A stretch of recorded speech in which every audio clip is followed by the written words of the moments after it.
जय श्री कृष्ण दोस्तों। सोमवार की व्रत कथा। एक समय श्री महादेव जी पार्वती के साथ भ्रमण करते हुए मृत्युलोक में अमरावती नगरी में आए।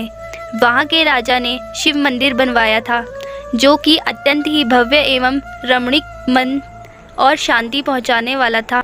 भ्रमण करते समय शिव पार्वती भी वहाँ ठहर गए। पार्वती जी ने कहा, हे नाथ, आओ आज इस स्थान पर चौसर पासे खेलें। खेल आरंभ हुआ। शिवजी कहने लगे, मैं जीतूंगा। इस प्रकार उनकी आपस में वार्तालाप होने लगी। उस समय पुजारी पूजा करने आए। पार्वती जी ने पूछा, पुजारी जी बताइए, जीत किसकी होगी?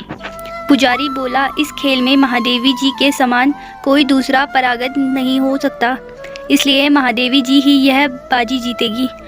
परंतु हुआ उल्टा, जीत पार्वती जी की ही हुई। अतः पार्वती जी ने पुजारी जी को कोढ़ी होने का श्राप दे दिया कि तूने मिथ्या भाषण किया है। अब तो पुजारी जी कोढ़ी हो गया। शिव पार्वती दोनों वापस चले गए। कुछ समय पश्चात अप्सराएं पूजा करने आईं। अप्सराओं ने पुजारी के उसके कोढ़ी होने का कारण पूछा। पुजारी ने सब बातें बता दी। अप्सराएं कहने लगी, पुजारी जी आप 16 सोमवार का व्रत करें तो शिवजी प्रसन्न होकर आपका संकट दूर करेंगे। पुजारी जी ने अप्सराओं से व्रत की विधि पूछी। अप्सराओं ने व्रत करने और व्रत का उद्यापन करने की संपूर्ण विधि बता दी। पुजारी ने विधि पूर्वक श्रद्धा भाव से व्रत प्रारंभ किया और अंत में व्रत का उद्यापन भी किया। व्रत के प्रभाव से पुजारी जी रोग मुक्त हो गए। पार्वती जी ने भी 16 सोमवार का व्रत किया, जिससे उनसे रूठे हुए कार्तिकेय जी भी अपनी माता से प्रसन्न होकर आज्ञाकारी हुए।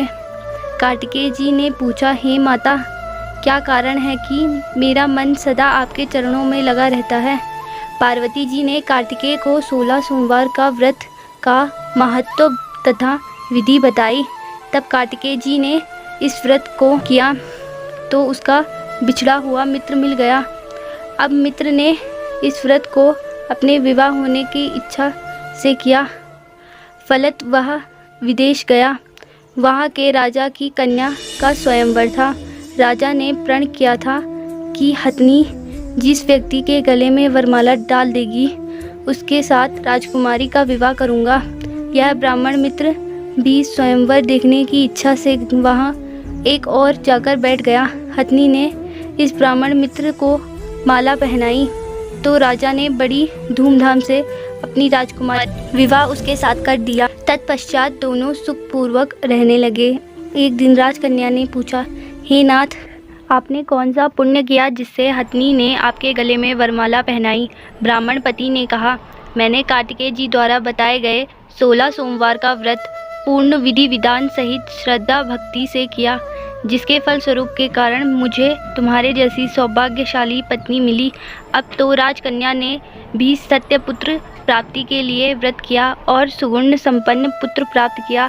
बड़े होकर पुत्र ने राज्य प्राप्ति की कामना से 16 सोमवार का व्रत किया। राजा के देवलोक होने पर इसी ब्राह्मण कुमार को राजगद्दी मिली।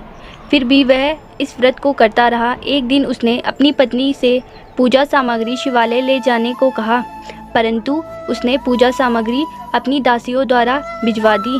तब राजा ने पूजन समाप्त किया तो आकाशवाणी हुई, हे राजा, तुम तो इस पत्नी का त्याग कर दो, नहीं तो राजपाट से हाथ धोना पड़ेगा। प्रभु की आज्ञा मानकर उसने अपनी पत्नी को महल से निकाल दिया।